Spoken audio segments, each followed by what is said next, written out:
Welcome into University of Hoops, the show that gives you an inside look at the people making everything happen on your favorite basketball team. Today, we are very excited to welcome Golden State Warriors player development coach and Santa Cruz Warriors assistant coach Noel Hightower. Coach Hightower, welcome to the show. Hey, Blake, I appreciate you guys having me. Absolutely, man. Excited to get into your story. And before we dive into more of the essence of our show, can you talk about what your responsibilities are as a player development coach for the Warriors and also as an assistant at the G League level? Yeah, so I guess like my role is pretty unique. When people kind of ask me like what I do, I kind of tell them I'm on like a coaching two-way. Where it's like from let's say right about October until April, I'm pretty much in the G League. Um, coaching guys, trying to get ready for the next level, for the next contract, coaching up the assignment guys, coaching up our current roster. Trying to get guys to that next level in their peak. I'm game planning, I'm scouting, under the direction of Nicholas Kerr and just kind of taking his lead and trying to implement it within what we do. And then on the second half of the year, from April until September, I'm pretty much in the NBA. So I'm up top with the Golden State Warriors for the playoff push. I'm there for pre-draft workouts. I'm there for the draft. I'm there for training camp in the summer league. I'm there for summer league, and then we kind of have a little break in between after summer league, and after that we have like some summer workouts. I'm there for those as well, and then we go into training camp. I'm there for that as well. I meet all of our Exhibit 10 guys in the fall who are going to come to the G League team.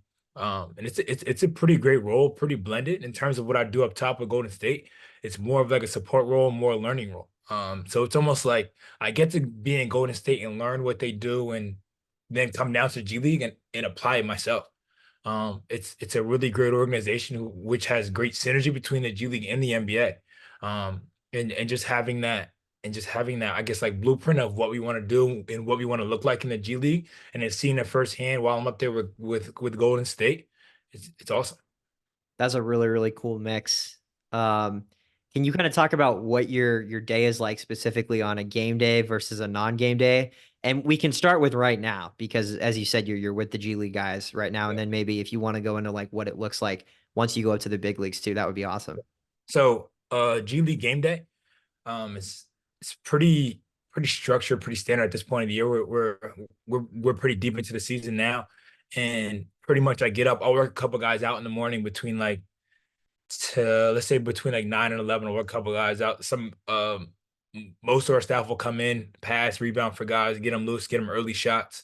For the couple guys that want to come in, and then there's kind of like a break in the day to kind of like for your mind, get the scout ready, in terms of like preparing for that game that night. If you have a couple of film guys, you got to show some clips too pregame.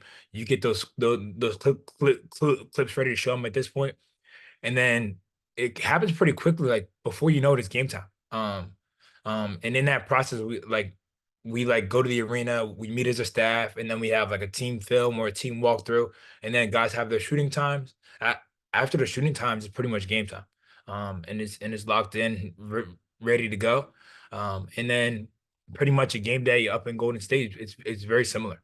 Kind of come in and guys want to shoot a little early or they need me to pass a rebound. I pretty much come in and support it anywhere I can under the lead of the higher level assistant guys, the video guys under the assistant coaches, and I just pass and rebound. I play some like dummy defense for those guys if they need it. And then after that, there's kind of again like a long break in the day. That and then there's a staff meeting.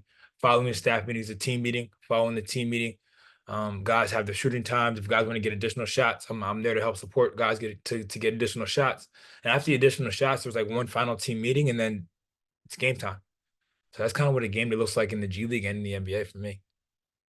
I gotta ask you because, of course, you're with a storied franchise that has had so much success and has a couple future Hall of Famers on the team right now. What is your favorite memory working with the Golden State guys? Oh wow. Favorite memory. That's a great question. Um, thus far, my favorite memory, probably going up to sack. Going up to sack, game seven, and watching Steph Curry be Steph Curry. Um, it was literally incredible to watch. It's like I think the game I'm in Sacramento, that playoff game to win that. that first round of the playoffs, probably the loudest environment I've ever been in. They had cowbells going, it was packed out, sold out. Um, and it was just like a great environment. And Stephen came in and he was just special. But collectively as a unit, like everybody's really like locked in that game, but he he's just on a different level, and it was just incredible to see. As a player development guy who sees what goes on behind the scenes, not just before the game in the warmups where all the fans go see him warm up and shoot and whatever, but his day-to-day grind of becoming one of the best players ever and arguably the greatest shooter ever, in my opinion. What is it about Steph and sort of what is it like seeing him on the day to day? What is it? What things have you seen from him to sort of maybe to pick up and apply to other guys that you work with? What is it that makes him so great on that day to day basis? I think on the day to day, what makes him great is he's an incredible human being. Um, he's one of the best people I've ever been around in my entire life. I can say that honestly. And in terms of his work ethic as well, it's just he goes game speed all the time, and it's just like the old homage of like the best shooters take the most shots, and he's the best shooter in the world, and he prices the most shots. So it just goes hand in hand. But the biggest thing is his character is flawless. Always does the right thing, always says the right thing, always is kind to people. He really lives by his word of who he is as a person. It's extremely impressive to see. Do you have a favorite Steph Curry story? Um, I've guarded him in a couple workouts, but he's lit me up like he lit everybody else up. So I don't really have too many great stories where it's like I've come in and I've been like the Steph Curry stopper. Like, no, I came in and he gave me work like he gives everybody else work in the NBA. So it's been I, great. I can't imagine what that's like to get lit up threes in your face by by Stephen Curry.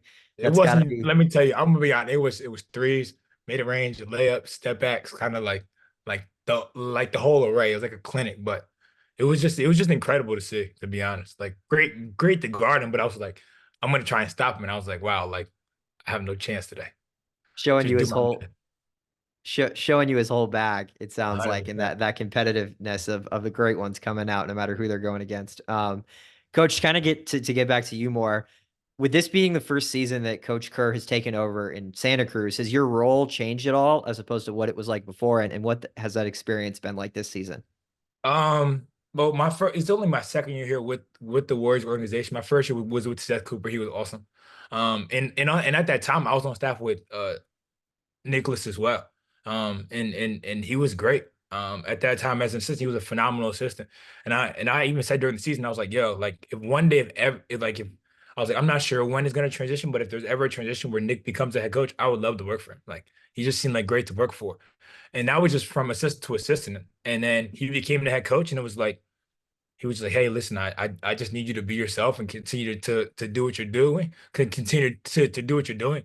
That's pretty much what I've done. But Nicholas is a great coach. We come at it, we come at it ATOs, we pretty much always get shots. In terms of game management, practice management, day-to-day, people management, like I think he's doing a phenomenal job, especially the first year head coach. I think his best trait and best quality is he's just genuine, right? And he allows others the space to share their ideas and staff meetings and everything else. But as we go on as we go on the floor to the team, it's like we're all like one unit, a united front, and it kind of just starts with his leadership. Year two at the professional level, as you mentioned, Coach, is this sort of where you always saw yourself going? Was this always the goal to coach at the NBA level? I always like at the end of the day, like every kid wants to be in the NBA in some capacity, right? Like growing up, you want to play, and then you kind of hit that ceiling, and you're like, hey, I'm not gonna play in the NBA, right? And then, um, my what I thought I was gonna be, I thought I was gonna be a high academic guy, Patriot League. So I was at Lehigh for 5 years prior to this.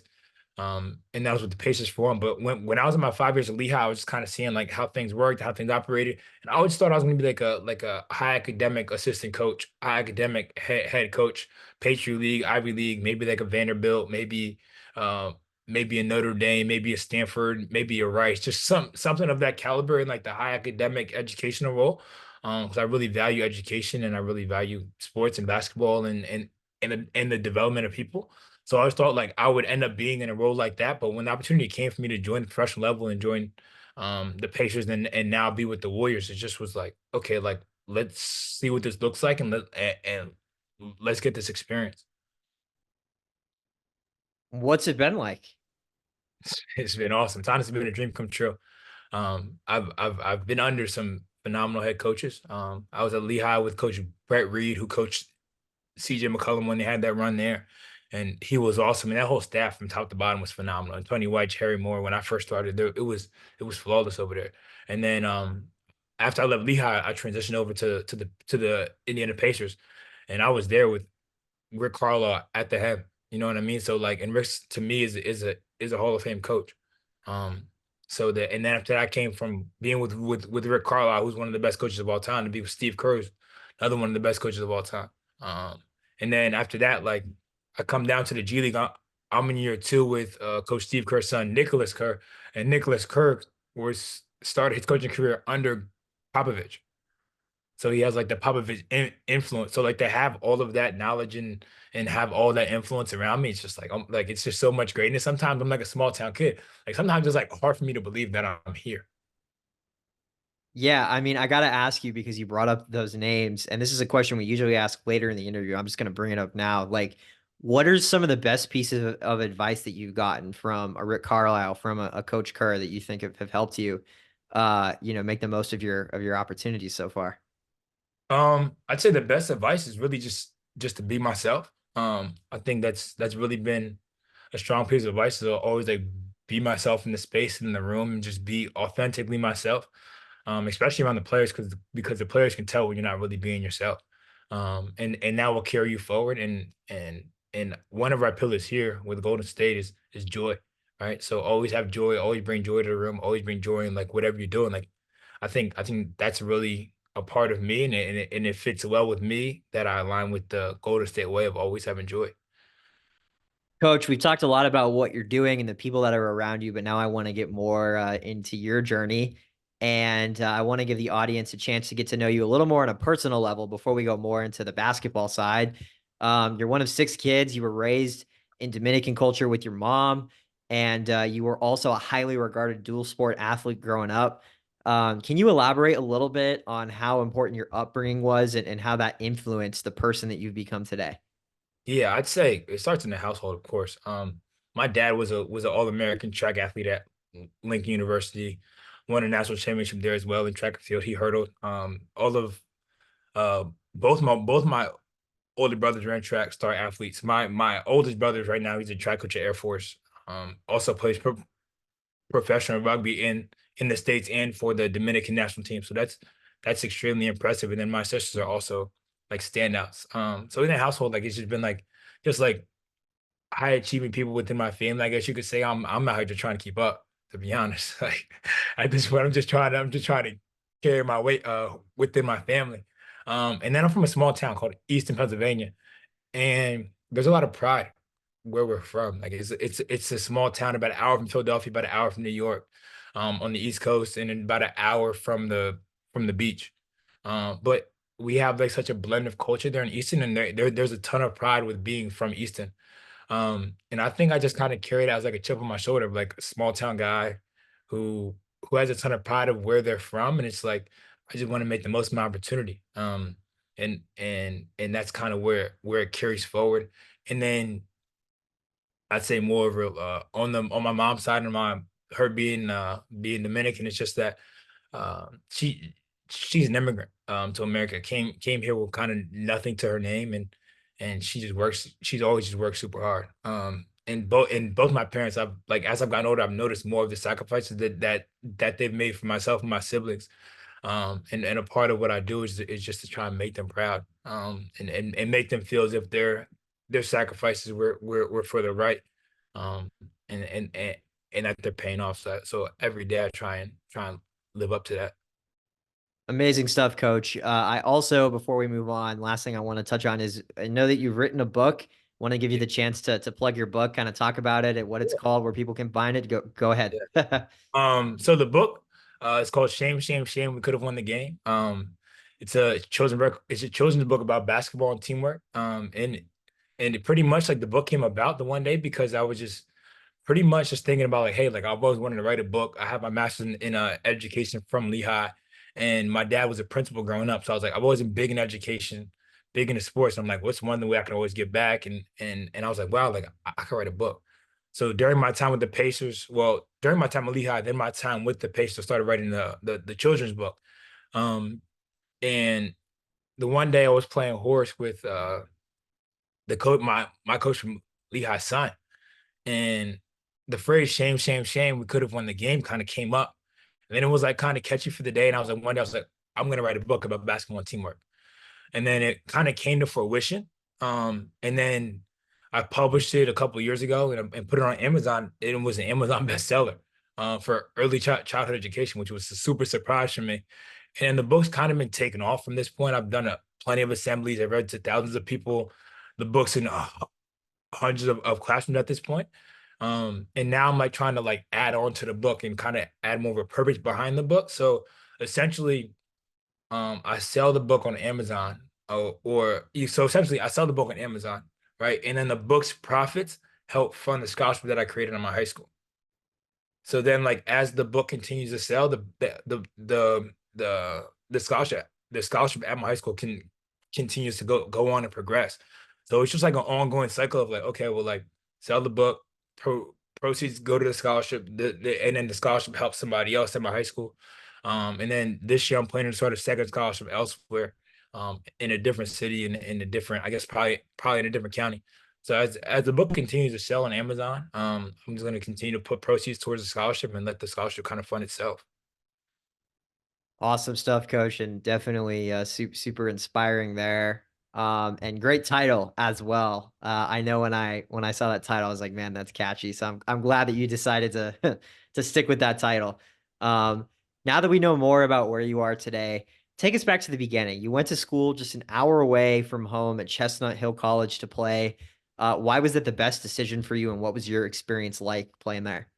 Best decision for me. So I had a couple of the schools who recruited me pretty heavily. Um, and honestly I chose Chestnut Hill because it was a pretty nice school and it was kind of what I wanted from an education and athletic standpoint. But nobody I knew went to the school. Um, and I was like, I wonder if I could come here and kind of start from ground zero, like not knowing anybody, and see what my journey will finish up in 4 years, and what it would look like. And I had a phenomenal time there. I played for Coach Jesse Bowser for 4 years of basketball, 2 years of track and field. I ran track and field for my last 2 years of college as well. And the community was great. I think I have some of my best friends that I have for the rest of my life who I've met at Chestnut College.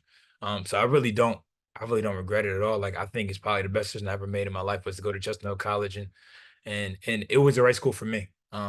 Everyone else is gonna have their own different path and the school that's right for them. But where I was at in my life and what I needed, like Chestnut Hill is what I needed for me.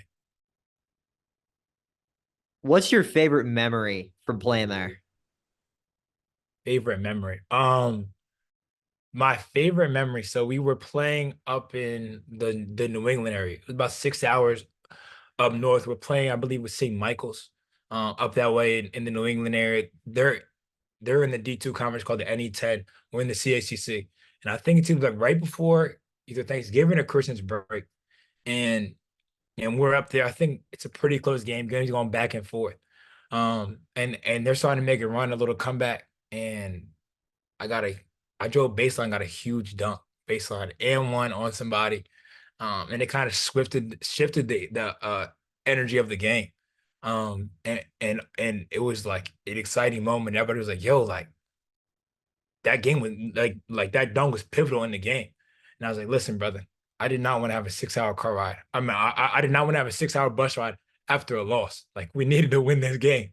And everyone kind of like laughed and giggled, but I was being serious. Like I do not want to ride home 6 hours back to Philadelphia after a loss. So that was a pretty big highlight. Once you got done playing, what was it like going from the D2 level to then being off the court, in a playing capacity, and then, within working within basketball now on the coaching side, at Lehigh? What was that transition like for you going from D2 Um, to D1, and then going to a school like that where as you said earlier, like the high academics and it's a different standard of student athlete than other places because that academic standard is up there too. It happened pretty quickly, to be honest. So I've graduated college. I believe it was like a Thursday. I graduated college. On that following Tuesday, I got a call from the head coach of Lehigh, to come in for an interview. I went in and interviewed on that Thursday. I was offered the director of basketball operations job on a Friday, and I came in and started on that Monday. So it all happened pretty quickly. He and I had a prior relationship because I used to work youth camp at Lehigh every summer. Because it's not too far from where I'm from. And he and I had a prior relationship, but I had no idea it was going to parlay into something of that magnitude. And as I transitioned over, it was like, okay, I'm the director of basketball operations. I'm here to do operations and be the director of all of our summer camps. And then in addition, he asked me if I wanted to take classes. And initially I didn't want to take classes. I wanted to just kind of like do the job and keep going. And he kind of pushed me in the direction of furthering my education. And I ended up getting into grad school and I did that. But it was a really quick transition from being a 22-year-old undergrad to being a 22-year-old professional. And then, after your time at Lehigh, getting a first opportunity in the NBA with the Indiana Pacers under Rick Carlisle, as you mentioned earlier, how did that come about? And then what was that transition like? Um, it kind of came out like through a friend of a friend. And they're like, "Hey, would you ever want to work in the NBA?" And I was just like, who wouldn't want to work in the NBA? Like it's literally the NBA. Like who wouldn't want to work? And especially in college, like the toughest part is like leaving the players. And it was at a pretty unique time, kind of in September when the opportunity came about. And I had an interview with the assistant coach, Mike Weiner. Um, Great guy, pretty good interview. And then it was about a week later, he offered me the position. I accepted, and it was like he was like, "Hey, like we start in 2 weeks. Can you get from PA to Indiana?" And I was like, "Yeah, I'll be there." I had no idea. I was like, "Yeah, I'll be there," and I just told him I'll be there. I got off the phone and I was like, I just told him I'll be there in 2 weeks. Like, I need to put in my 2 weeks at Lehigh. I need to pack. I need to figure out what I'm bringing, what I'm not bringing. I need to figure out where I'm going to live. So that transition initially was a little rough. Luckily, I had a friend. His name's Omar Osman. He lived in Bloomington, Indiana, and he's actually from Easton as well. We grew up together. So I called him immediately and I was like, "Hey, can I stay with you for like a week?" Until I like find housing in Indianapolis. He's like, "Yeah, for sure." So I stayed with him kind of in the first week, and like from Bloomington to Indianapolis, about an hour and 15 minutes. So I was like commuting every day, back and forth between Bloomington and Indianapolis. Probably for my first, let's say, almost 10 days. And after that, I kind of found a spot in Indianapolis and I settled in. So that was like the whole transitionary period there. What was your favorite memory of your time with the Pacers? Oh, favorite memory. There's so many. Honestly, like the staff was great. Their front office is awesome. Um, the players were great. Uh, Even like because it was like, I was there when they had the core of like Malcolm Brogdon and Domantas Sabonis, T.J. Warren, T.J. McConnell, Harris LeVert. I was there for that core as well. And then in that year, we also made the trade for Tyrese Halliburton. Also Justin Holiday, like phenomenal person, right? And then I was also there like in transition where we traded for Tyrese Halliburton and Buddy Hield and Tristan Thompson. So I was there with with both teams. Um, and it was like to be around those guys was just honestly was honestly like just super impressed with the way in which they carried themselves. Like one direct moment, one direct highlight. Um, I'm really not 100% sure I can like point to one direct moment. But it was like it's in Indiana, it was such like a family atmosphere that like I just felt so welcome right away. That's really cool that you got to see those two eras of Pacers basketball, and of course, I'm sure you really enjoyed now watching what Tyrese is doing and what he was able to do specifically this year, really breaking out to like another level, and them hosting All Star, and it's been really cool to watch from the Yeah. outside. Um, you talked earlier, about working with Steph Curry and working with the guys in Golden State. I know, as you said, like earlier as well, though, that you're kind of like a two-way coach, and you spend this time not only with Golden State but with Santa Cruz. So whether it's young guys on the Golden State side or the guys that you work with on the Santa Cruz side, how rewarding is it for you to see guys develop, guys get called up, young guys that are already in Golden State sort of bloom? What's that like for you as a player development guy and an assistant in Santa Cruz? It's awesome, honestly. So as I see the young guys like transition to take that next step, it's awesome. So even the guys I had in Indiana, like DeJohn Jarreau just got a 10-day with Memphis. And I was like, super excited for his 10-day. I was in Indiana with Nate Hitton, who also got a 2-way this year, with the Rockets. And I was like, super excited when he got his 2-way. And now we have guys who are here in Golden State. Keith Santos got converted into a full-time NBA contract. Lester Quinones got a 2-way. Jerome Robinson got a 2-way. Trace Jackson Davis, Brandon Bozinski, both spent time here in the G League and now we're in the NBA. And it's just and also Pat Spencer, arguably the greatest lacrosse player to ever play lacrosse, is now in the NBA on a 2-way contract with us as well. So as I see those guys get opportunities in the NBA, I'm super happy for them. Like I'm just like, wow, like I feel like I'm making a huge impact and I'm but when it comes down to it, it's really about the player. Right? We're really in a players league and and I'm just happy when I see the guys who put in the work get rewarded on the back end. So it kind of brings me joy and it feels good. Coach, I got to ask you because you brought him up. Trace Jackson Davis had the dunk of the year the other night, dunking on Victor Wembanyama. Yeah. And I don't think a lot of us had ever seen anything like that on a basketball court. Obviously, like if you watch the Warriors, if you watch Trace in college, you know that he's an athletic player. But to kind of speaking to what you just said, what's it like for you to watch him have that kind of moment dunking on the guy who's going to win the rookie of the year and who's really probably like the face of the future of the NBA? The first, like as soon as it happened, I just kind of smile, right? Like that's like my most genuine reaction. Like the way the Golden State Warriors bench reacted, I'm at home on the couch, like, ooh, like, ooh, like, okay, Trace, you know what I mean? I'm super excited for him.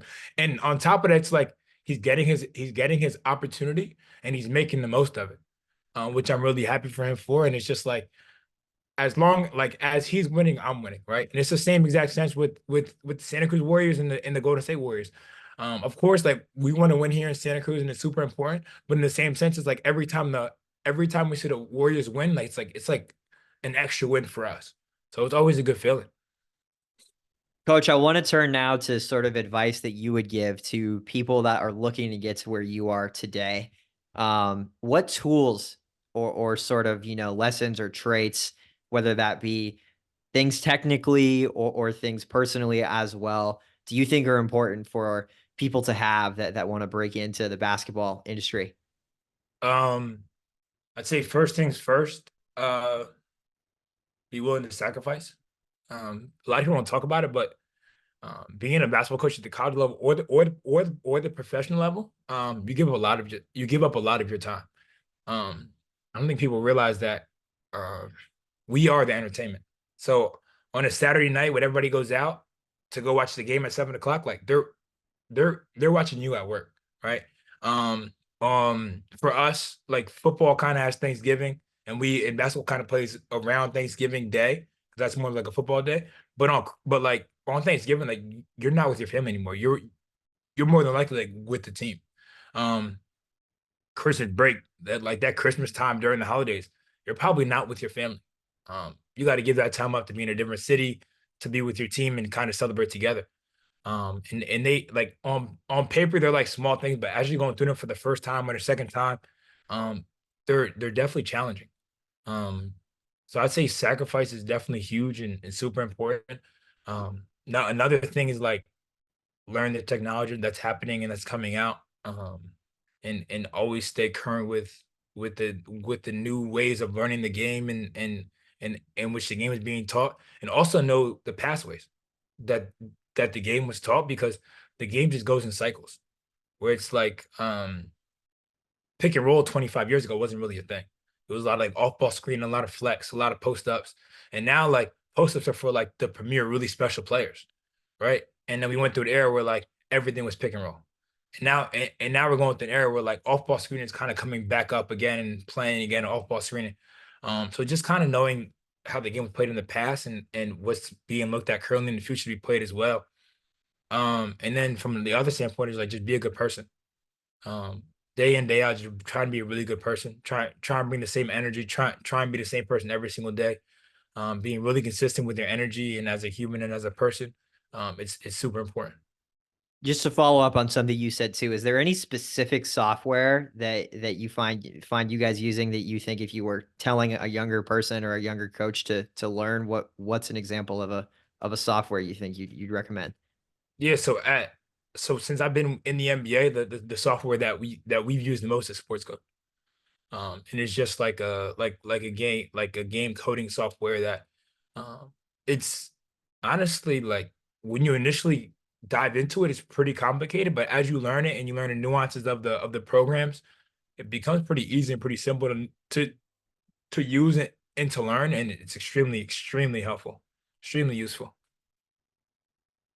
Coach, if you had to single out one piece of advice, what would you say is your best piece of advice that you would give somebody that wants to get into this world? Um, Number one piece of advice that wants to get into this world, um, be ready to work for nothing. Yeah, that's probably my number one piece of advice. I've coached for 8 years now. I've had 2 years in my coaching experience where I've made $10,000 or less. Um, so if you're willing and able to make those sacrifices and be ready to work for nothing, and then on the side you DoorDash, you Uber, you Lyft, you work at Amazon at nighttime in the packaging area, kind of like doing whatever it takes to sustain your life so you can chase your dream. Um, that's probably one piece of advice. The other piece of advice is like um, create a create a circle, create a tight knit group with you that's kind of along for the journey for a couple of years with you. That's gonna support you and encourage you and keep you confident and that's pretty much got your back because I definitely have that. I definitely have that probably at the highest degree. What would you say is sort of the best way to grow your network in the industry so that like when you do all the things you've been talking about and you're chasing your dream and you're ready and you're putting in the work so that you can take advantage of those opportunities and get connected to other opportunities like you did to move up the ladder? I'd say probably I guess like what's most important to move up the ladder. Um, who you know is important, but who's willing to vouch for you is probably more important. Like who knows you and who's willing to vouch for you. Because when they vouch for you, now it's their name on the line for you. So I'd say like those little small and passing conversations that are more like intimate. Um, I'd say like really value those conversations. And if someone's like, hey, like here's my contact, give me a call. Shoot them a text, give them a call in the next couple of days and try and build your own genuine relationship from the grassroots. Because there's not that many opportunities to build those real genuine relationships without working with somebody. You know what I mean? Like when you're on the outside looking in, like how do you gain that trust of somebody for when you're on the outside looking in, how do you gain that trust from somebody to hire you and have you join their staff? And it's like if they have a prior relationship, I think it's a better chance. And if there's someone that they trust who calls on your behalf and they really trust that person, you also have a better chance. You've been super gracious with your time, coach. We really appreciate it. The last thing that I will ask you is what is your why behind what you're doing in basketball? Um, I just I just really have a passion for helping people, and I have a passion for basketball.